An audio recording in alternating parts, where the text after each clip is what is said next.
This example, all I want to do is just kind of describe how a basic generator would work. I'm not going to get too detailed with it, and this is what we call an AC generator in this question, because you can see that I don't have a split ring commutator like the notes are talking about. I've got one loop attached to the brush on the outside, the red loop attached to the brush on the inside, and what you'll see is as the loop goes through a half turn, you'll see that the direction of the current will constantly switch back and forth.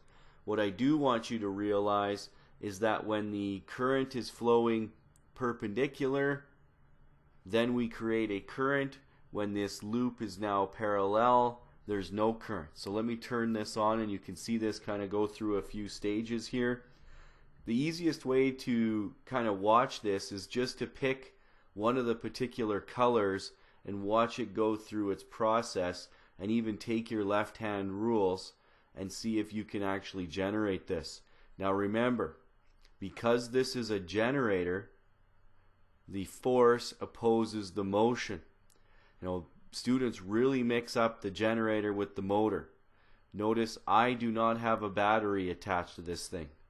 What's happening here is this is manually being turned, or turned with, in case of hydroelectric, turned with water turning this generator, or coal creating steam to turn this generator, but something's causing this thing to rotate in between those permanent magnets. When it's rotating in the permanent magnets, it's going to generate current in two different directions. That's why it's easy to produce electricity in alternating current. It's a lot easier to produce AC than it is to produce DC, which is why alternating current is what we transmit to your home. But notice that when it's parallel at the top and bottom, no currents generated, because your current's flowing in the same direction as the magnetic field, so there's zero. Even if I could show you other points along the way, which I don't, I only show you 4 parts, you could see that even if it wasn't perpendicular but wasn't parallel, there would still be a reading on the ammeter. It just wouldn't be the maximums or minimums. I'm only showing you max, min, and zero, but there are other parts to this loop. It's just hard for me to draw them.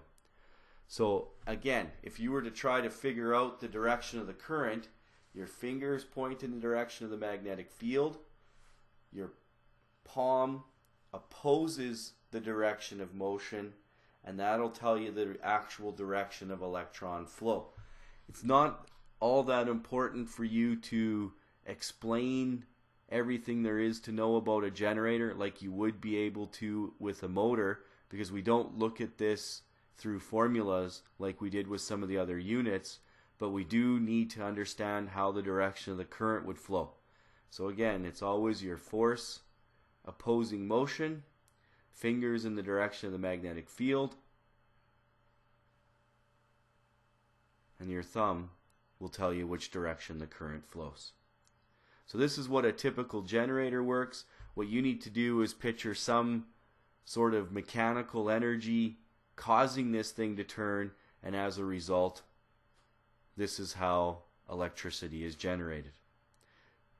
Most electrical generating stations tend to be near large bodies of water. Fast rivers make really good generating stations. Wind, turning a big turbine, or even if they use coal, oil, or natural gas to burn, they tend to do this near large bodies of water just to keep things cool, because it requires a lot of heat to create the steam to turn this thing. So all generating stations tend to be on outskirts of the city, because they have to produce this power near a large body of water, then transport it so that it eventually reaches your home.